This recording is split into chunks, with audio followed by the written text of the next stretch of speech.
Magandang araw po sa inyo lahat. Welcome po sa panibagong video natin dito sa Makapili TV. Ngayon ito, pag-usapan po natin itong reaksyon ni Banat Bay at dito sa kanyang video kung saan meron namang ginawang nakakahiya itong mga taga Bureau of Immigration. So ano ba itong pinaggagawang kabalbalan na naman itong mga taga Bureau of Immigration? So simulan po natin yung topic na yan, pero kung hindi pa kayo nakasubscribe sa Makapili TV, baka pwede naman pakipindot yung subscribe button. At the same time, palike na rin po ng video. Wala naman pong bayad dyan. Kaya, pindot na. So, ito, pag-usapan na po natin. Ano na naman itong ginawa na naman ng Bureau of Immigration at bakit nasabi ni Banat Bay na nakakahiya na sila. So, ito, panoorin po natin. Sinampahan ng patong-patong na reklamo ang 13 tauhan ng Bureau of Immigration na nangikil sa mga dinakip nilang negosyanteng Indian sa Western Visayas. Nangikil umano mga operatiba nang aabot sa 20 million pesos. Nasa frontline ng balitang yan si Brian Basa.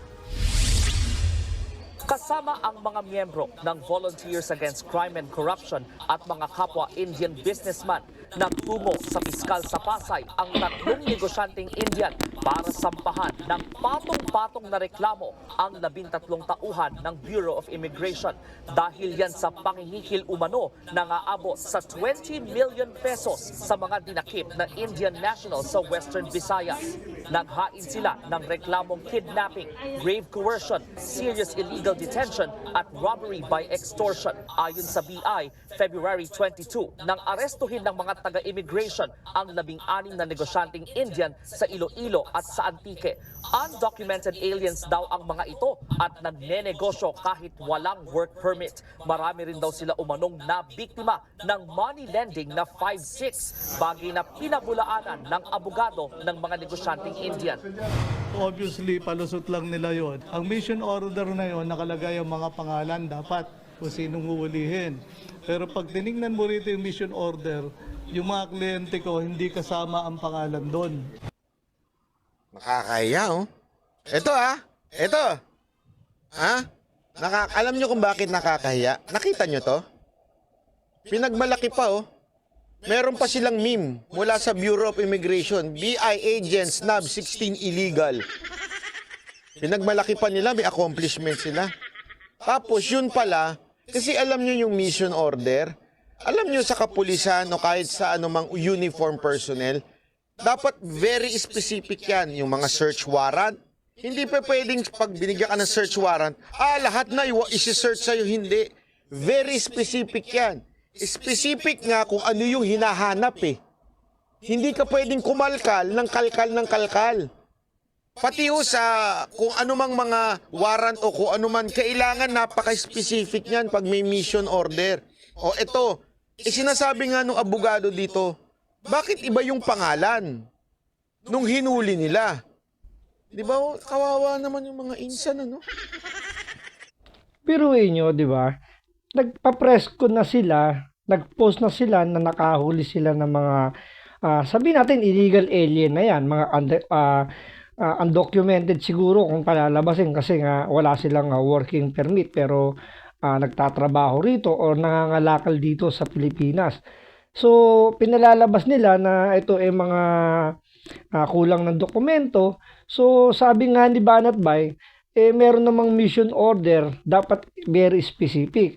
So, kagaya nung yung naalala nyo, yung kay Senator Rapi Tulfo, yung mga nakabonet na mga pulis na inaresto yung kanilang pinasok na bahay na wala palang warrant of arrest. 'Di ba? Dapat may warrant of arrest, dapat nakasulat doon kung sino yung hinahanap at kung ano yung kaso nila. Kung search warrant naman yun, dapat naka-specified doon kung ano yung hinahanap. Kaya nga sabi ni Banat Bay dito, dapat yan very specific. Diba? Nagpa-press con sila, yung pala, hindi naman pa sila kasama doon sa nakalagay doon sa mission order. So, doon makikita nyo na nakakahiya, gumagawa ng kabulustugan itong mga taga-Bureau of Immigration, makakuha lang sila ng accomplishment na gumagawa sila ng trabaho nila. Pero yun nga lang, may sinasangkalan silang kahihiyan dito dahil may kasama pang pangingikil ang ginawa. 20 million daw yung kinikil nila dito sa mga Indian national na to. So nakakahiya, sabi nga ni Banat Bay.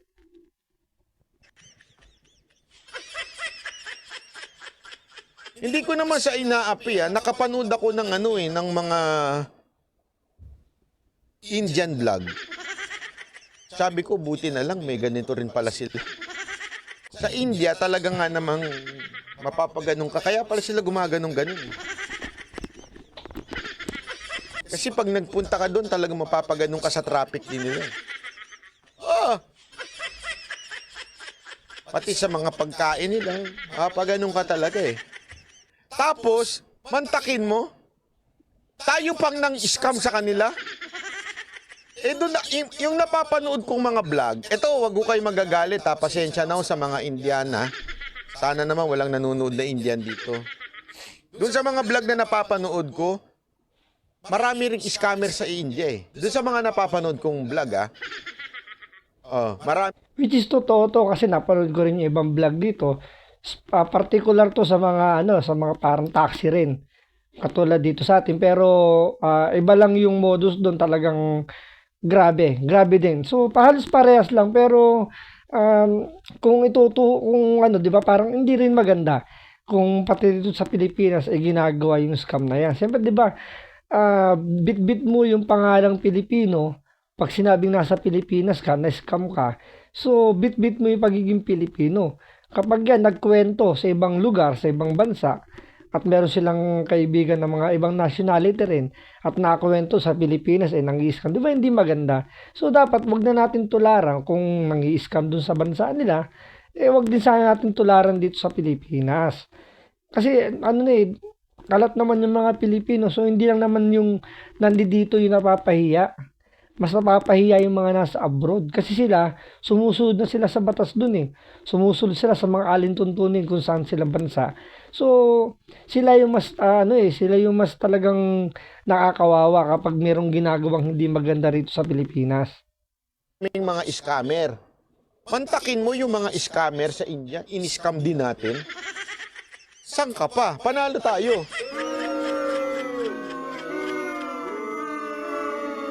Sabi nito ni Warbisdak, John and Ann, nasa Korea ngayon, yummy si Ann. Siguro pinapanood mo yung mga nagpupunta-punta sa beach si Ann, ano? Megus ka. Hindi totoo naman mantakin mo, scammer na, in-scam mo pa. Anong tawag mo dun? Tayo ang the best scammer of all. At mantakin mo yung scammer nasa gobyerno. Which is, di ba? Tama nga naman si Banat Bay. Yung scammer sa India, yung scammer sa India, ang ini-scam yung mga pasahero, ng mga turista. Yung mga yung mga driver, ng mga parang pedicab doon, ng mga tricycle na parang kolong-kolong. Pero dito sa Pilipinas kasi ang i-scam, nasa gobyerno mismo. Bureau of Immigration. Na supposedly sila dapat yung pumuprotekta, sila yung nagbibigay ng assistant sa mga foreigner, sa mga banyagang mga bumibisita rito sa atin, gustong magnegosyo para dumami ang trabaho rito. Pero mantakin nyo, gobyerno mismo nang i-scam sa mga scammer. Ba nakakatawa lang?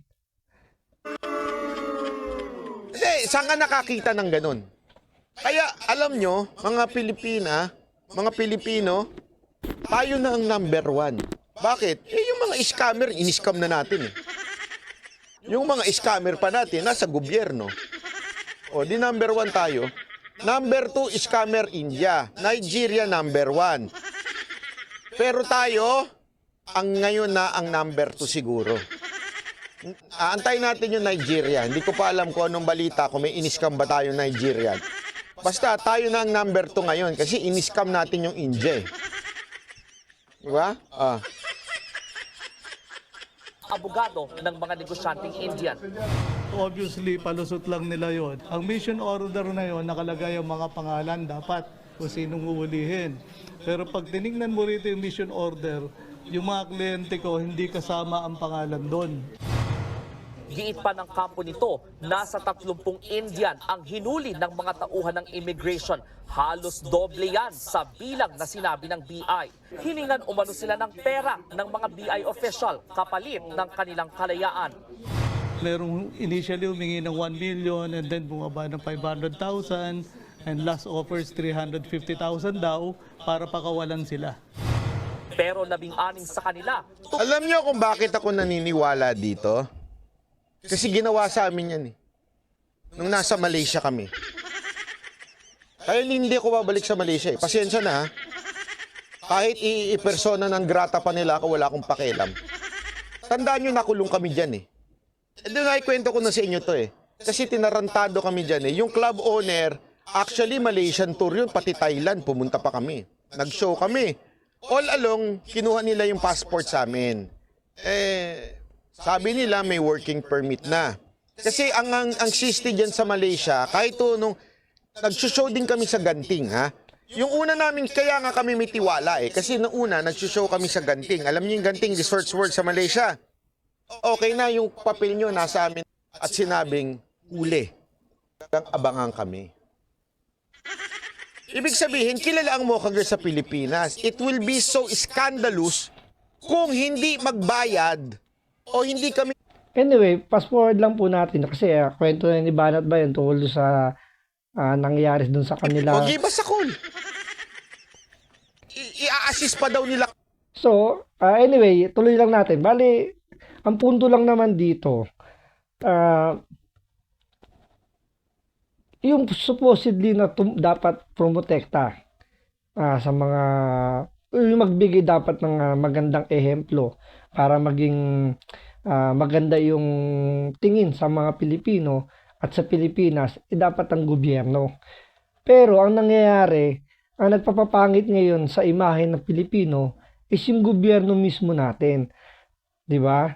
Gaya nung nangyari dito sa sa EDSA Busway, yung kay Chis Escudero, kay Senator Chis Escudero, na sila dapat yung unang sumunod sa batas, pero sila yung unang lumalabag sa batas. Di po ba? Yan yung yan yung nakakalungkot talagang part dito sa Pilipinas na nangyayari. Alam nyo, nung panahon ni Pangulong Duterte, nawala na to eh. Natanggal na tong gantong klaseng kalakaran o yung gantong klaseng sistema nila. 'Di ba?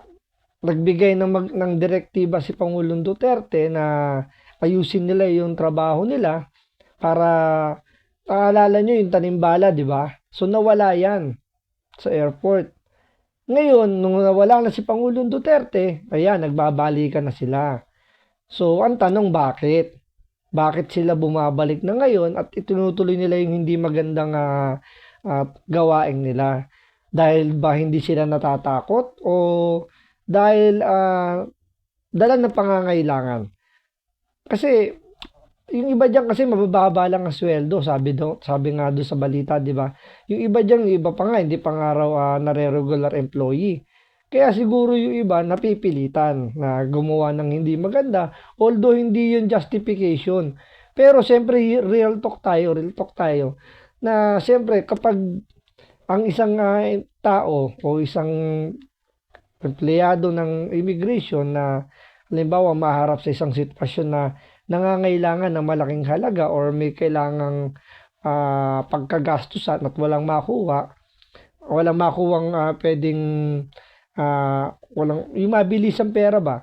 So, yung iba kumakapit na lang din diyan sa patalim na one day big time na sistema.